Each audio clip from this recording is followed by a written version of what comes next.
most about miscarriage was that it could be so physically painful.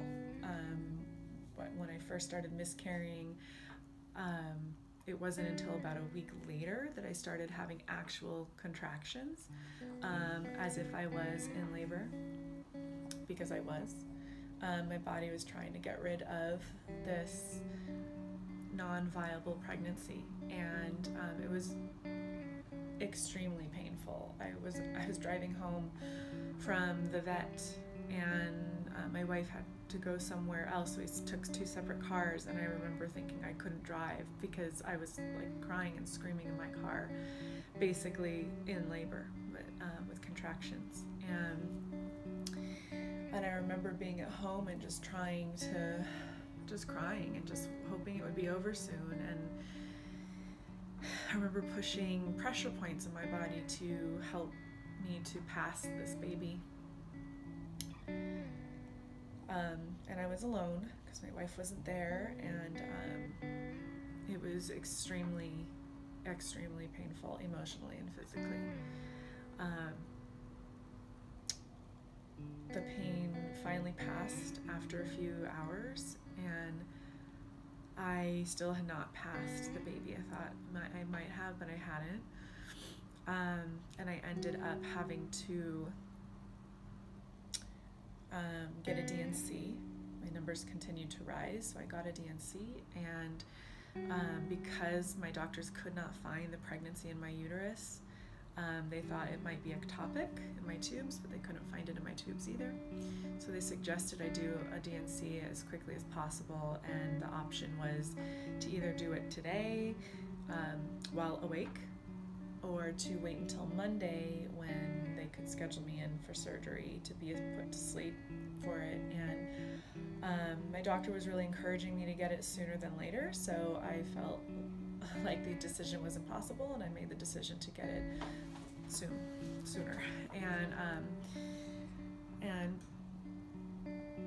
I did that, and that was another additional trauma. To be awake during a DNC in which you can hear everything and feel everything that's happening to your body, in which you know that the baby that you've wanted so bad and have worked so hard for is being removed, was extremely painful. And my wife was by my side, and I know that was traumatic for her. She saw me in so much pain, screaming and crying, and this was with, the medications, the drugs to help me to not feel as much. They told me it would not be painful, and I believe I was in such an emotional state that I felt the pain twice over, even though I had taken anti-anxiety meds. They had given me drugs for physically. It didn't matter. It did not matter. And I really wish that my doctors would have had the foresight to say, you should just do it asleep. You should not be awake for this procedure, especially in the emotional state that you're in. But that didn't happen, so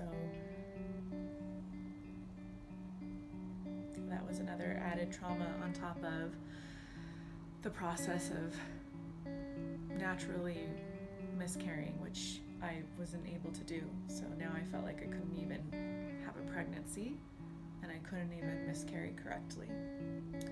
So put a lot of pressure and judgments on myself around that. I found out a couple days later, after taking another pregnancy test, that my numbers continued to rise even though I had the DNC. And so now I knew that I had to get the methotrexate, which is the chemo shot, but my doctor wasn't calling me back after my test results, and it wasn't until later that night, when I started to have extreme pain in my left lower abdominal area, and went to the hospital and spent hours in the hospital in the emergency room while had an ultrasound for like 30 minutes, trying to find the pregnancy. They finally found it in my tube, my left tube. I was lucky enough that it did not burst. I was lucky enough in that I did not have to have a surgery. My numbers started to naturally go down again. So I thought, okay, the doctors told me, all right, your body's naturally getting rid of this. This is what's supposed to happen. You don't need to have the chemo shot. And so I stayed the night in the hospital to make sure the numbers went down, and they continued to go down. And it wasn't until 2 days later when I did another test to confirm my numbers had jumped up again. So now I have naturally miscarried, but didn't. I had a D&C that didn't work. I had an confirmed ectopic pregnancy that was naturally relieving itself, and that still didn't work. And so now I had to go to the urgent care on a Saturday morning in the midst of one of the worst flu seasons, amongst a bunch of people with the flu, to get the methotrexate shot. And I got that shot, and I cried as they gave it to me, because I knew that as much as I wanted this to be over, I knew that this was going to be it. And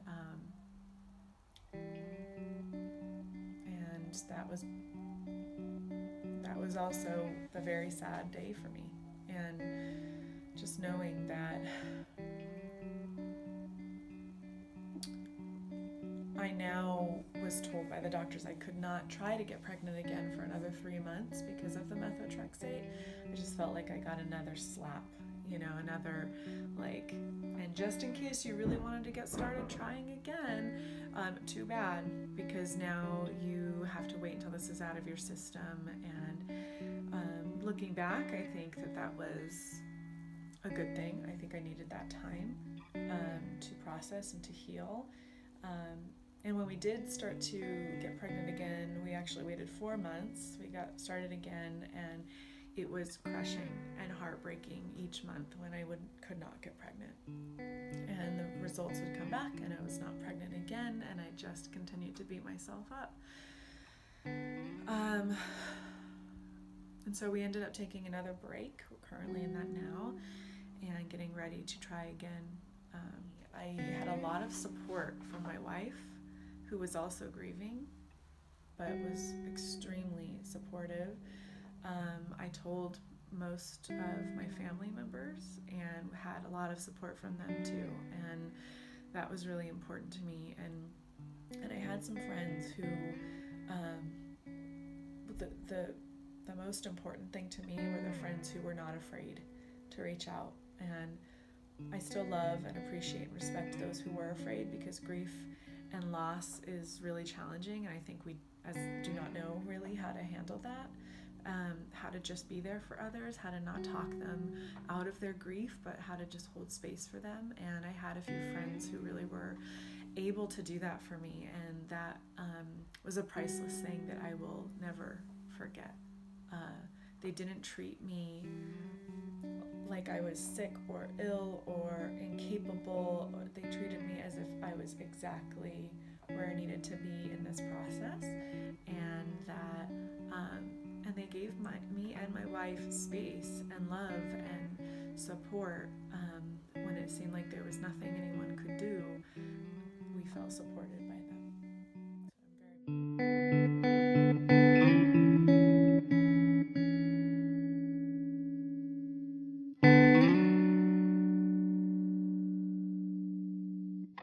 So I'm very